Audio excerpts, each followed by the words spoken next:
수리보수와 해충, 유해동물들.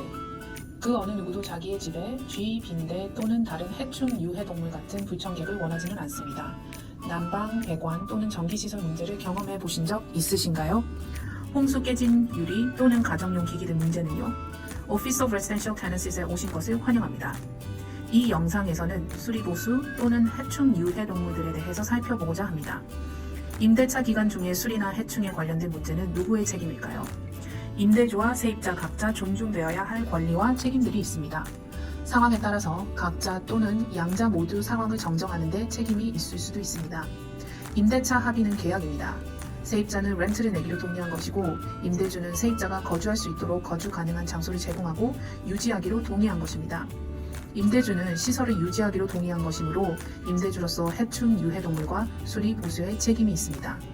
임대주는 시설을 유지하지 않았을 경우에 법적으로 세입자에게 보상을 해줘야 할 책임이 있을 수도 있습니다.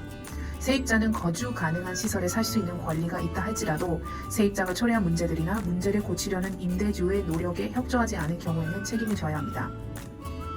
의사소통이 잘 되면 문제가 줄어들 수도 있습니다.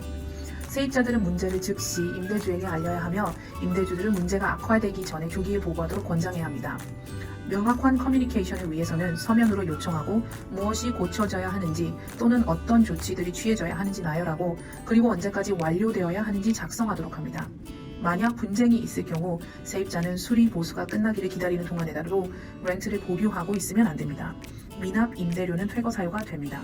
대신에 세입자 그리고 임대주 양쪽 모두 ORT에 중재를 신청할 수 있습니다. 각각 어느 쪽이든 수리 보수를 수행하도록 지시를 내릴 수도 있습니다. 히어링 오피서가 수리 보수가 필요하거나 해충, 유해동물들이 존재한다는 판단을 내리게 되면 세입자는 렌트를 적게 내야 될 수도 있고 금전적 수요 판정을 받을 수도 있습니다. 임대주는 세입자가 문제를 초래했다는 것을 근거로 주장을 변호할 수도 있습니다. 만약에 세입자가 문제를 초래했다면 세입자가 문제를 해결하기 위한 전체 또는 부분적 비용을 내야 한다고 결정이 내려질 수도 있습니다.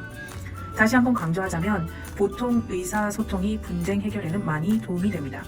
더 필요한 정보가 있으시다면 저희 웹사이트 sketch1.ca/ort 에 방문해 주십시오.